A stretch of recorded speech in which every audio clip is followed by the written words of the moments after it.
Contact में आ रहे हैं, तब तक हम लोग मंगलाचरण शुरू कर देते हैं। महाराज श्री आचार्य गुप्तचंद जी महाराज लाइन में ही हैं। हम कल आपको बता रहे थे भगवान रामचंद्र वनगमन की। ध्यान रखना, वनगमन एक बहुत विकट परिस्थिति है।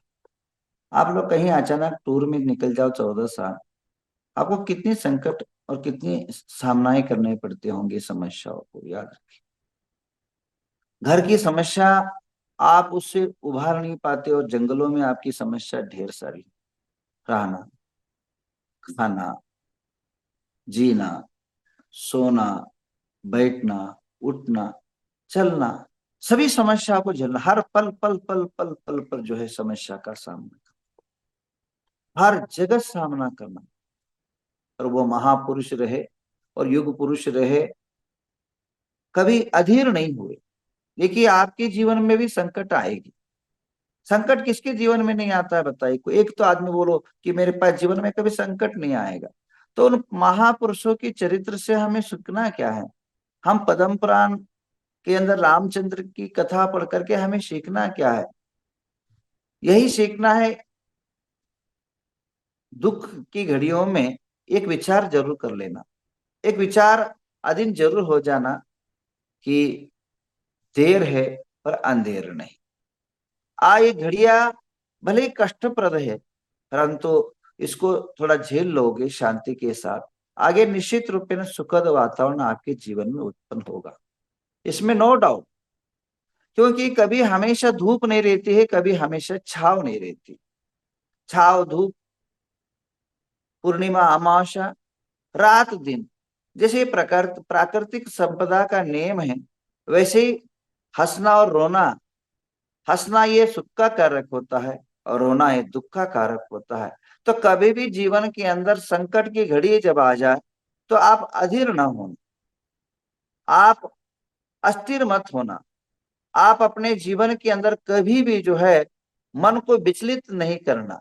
और मन को विचलित करके कहीं आत्महत्या, कहीं भाग जाना, कोई कर्जदार बन जाता है, देश छोड़ के भाग जाता है, ये मर जाता है, कुछ नहीं करना। ध्यान रखिए, आपके भाग्य को भगा, अपने कर्म को भगाइए, भाग्य को जगाइए। इसी समय पर जो भाग्य को जगाने का जो भी काम है, जो भी कार्य है, उसको कार्य करिए। तो निश्चित रूपेण आपके जीवन के अंदर यशस्विता फल की प्राप्ति होगी।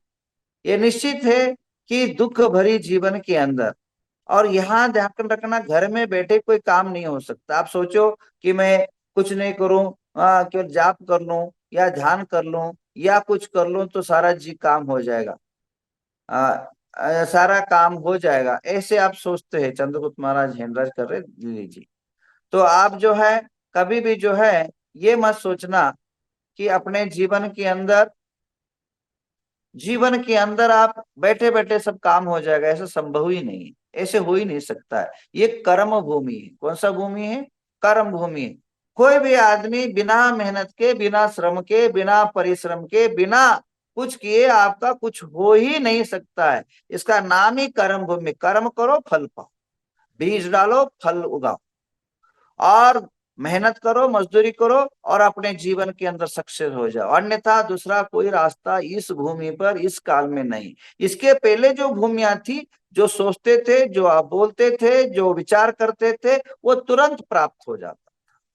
इसलिए आपको ध्यान रखना है, कर्म प्रधान देश है के अंदर भगवान रामचंद्र की कथा से हमें ये प्रेरित लेना है कि वह कितने कष्ट उठाए। वो वन वन घूमते, वन वन भटकते भटकते भटकते जो है भगवान रामचंद्र पहुंचे।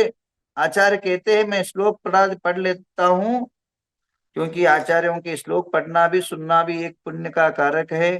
विश्वम ग्राम संघातम निरस्तम त्रास वर्जितो विस्तीर्ण नगरो मूर्धानम ससुतो ताव पापतो अत सज्जारूढ़ो प्रालवित महाभुजो साधयन्तो सदोसाध्यम प्रतिमां चतुराननम परेणम तेजा तधीरो नगरो से चैतन्य मोहोर्जितो जात रूपो कांति सागरो नवयोनो संयुतो प्रकारो च दृश्यते थोदितो दस्युते स्मयं प्राप्ता मुक्ता च भार्जनम अनिरसमितं संसारे का दुख कारणम संसार सर्व संसारे दुख कारणम संसार के सभी वस्तुएं दुख के कारण है मित्राणि नरम पुत्रा च सर्वे च बांधवा सुख दुखम इदं च सर्व एकः सुखावह क्या कहते हैं आचार्य धीर बांध रहे माँ सती सीता साथ में है माँ सती सीता साथ में है घबरा जाती है बिलक जाती है और दुखी हो जाती है एक नारी है कोमल है और अपने राजकुल के अंदर वह जन्मी थी और ऐसे टाइम पर उसको काटी भरी जीवन के अंदर पत्थरों के अंदर चलना पड़ता है तब बड़ा बिलखते हुए आंखों में आंसू आने लग जाते हैं तो उसको मुस्कुराने के लिए नाना प्रकार की प्रक्रिया करते हैं कभी लताओं को दिखाते हैं कभी पहाड़ को दिखाते हैं कभी कुछ दिखाते हैं कभी कुछ दिखाते हैं और बेलियों को बांध करके रस्सी बांध करके उनको झोली बना करके माँ सीता को जो है झुलाते हैं राम लक्ष्मण और ऐसे नाना प्रकार की जो है करते करते जो है वे जो है वंशस्थल तक वहां पहुंच जाते हैं हाँ वहां वंशधर नाम पर्वत दिखता है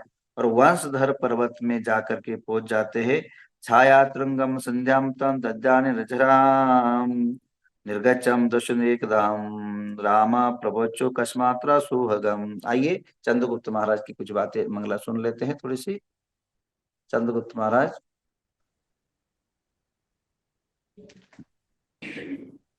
पूज्य आचार्य वंशधर पर्वत पर पहुंचे हैं बारंबार नमोस्तु परम पूज्य गणाधिपति गणधराचार्य गुरुसागराधिपति परम पूज्य प्रज्ञा की आचार्य श्री नित्यानंद गुरुदेव के चरणों में बारंबार नमोस्तु तथा इस कथा की प्रेरणा और सानिध्य प्रदान करने वाले परम पूज्य आचार्य भगवान श्री गुरुदेव गुरुदेव के चरणों में भी बारंबार नमोस्तु नमोस्तु नमोस्तु कुलभूषण देश भूषण भगवान की जय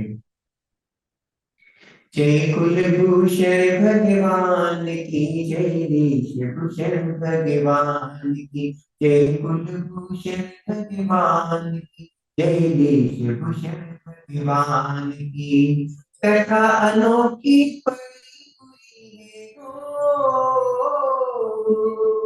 कथा अनोखी लिखी हुई है पावन पद्म पुराण की जय कुलभूषण भगवान जय ऋषिभूषण भगवान की जय कुलभूषण भगवान की जय ऋषिभूषण भगवान की परम विरागी मां युगल भाई विराज हुई परम विरागी मां पुरुष युगल भाई विराज हुए जिन्हें इस जीवन में सबको परम शिक्षा प्रतिपादक दी जिन्हें अपने जीवन से शिक्षा प्रत्यादर्श दी महापुरुष की मात खाई ओ महापुरुष की मात खाई जन जन के कल्याण की जय कुलभूषण भगवान जय देश भूषण भगवान की जय कुलभूषण भगवान की जय देश भूषण भगवान की कथा अनोखी पड़ी हुई हो कथा अनोखी लिखी हुई पावन पद्म पुराण की जय कुलभूषण भगवान की जय देश भूषण भगवान की जय कुलभूषण भगवान की जय देश भूषण भगवान की बहुत सुंदर आइए आज आज भगवान रामचंद्र जो है अयोध्या से चलते हुए महाराष्ट्र में पहुंचे और उतंग में बांसों से भरा हुआ बांस ही बांस था क्योंकि बांसों के लिए पानी बहुत कम लगता है, और महाराष्ट्र में थी उधर, तो बांस लग जाते थे, जो आज कुंतलगिरी नाम से जानी जाती है। वन वंश, वंश का तो बांस, उससे धर, उससे घिरने वाला, जो बांसों से घिरा हुआ पहाड़ का नाम वंशधर पर्वत था, जो आज के नाम पर कुंथलगिरी नाम से प्रसिद्ध था। आचार्य जो है रवि सेन स्वामी जी का उल्लेख है।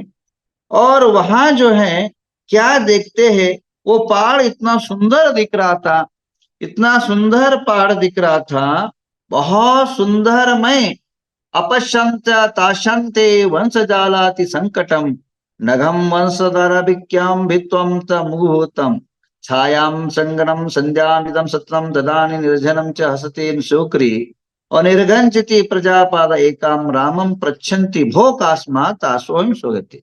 पर वहां क्या हुआ, पहाड़ देखते देखते संध्या हो गई, सायंकाल हो गया, और सायंकाल होने के बाद लोग वहां से भागने लगे, दौड़ने लगे, और वहां से घबराने लगे। जैसे कोई किसी नगर में शेर आ जाए, जैसे भाग जाते हैं, कोई भूत प्रेत आ जाए तो भाग जाते हैं, और कोई भूकंप आ जाए और प्रलय होने लग जाए, जैसे घरों से बाहर भागते हो, वैसा संध्या का समय जैसे ही हो जाता है तो लोग भागने लग जाते हैं।